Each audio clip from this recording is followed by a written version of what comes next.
स्वामीनारायण मंदिर, पुणे शहरातील सर्वात मोठे मंदिर म्हणजेच स्वामीनारायण मंदिर। हे मंदिर नरे गावाशेजारी आंबेगाव बुद्रुकमध्ये पुणे बँगलोर हायवे शेजारी आहे। श्री स्वामीनारायण यांना समर्पित असलेले हे विलक्षण सुंदर मंदिर फेब्रुवारी 2017 मध्ये पूर्ण झाले। ह्या मंदिराचा परिसर खूपच सुंदर आणि स्वच्छ आहे। संध्याकाळच्या वेळी हे मंदिर अत्यंत सुंदर दिसते। संपूर्ण मंदिर दगडांनी कोरलेले असून ते बनवताना कोणत्याही स्टीलचा वापर केलेला नाही।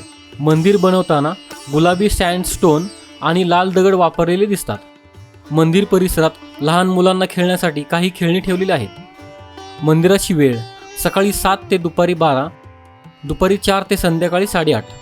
तर मित्रांनो, तुम्हाला हा व्हिडिओ कसा वाटला कमेंट्समध्ये नक्की लिहा। धन्यवाद।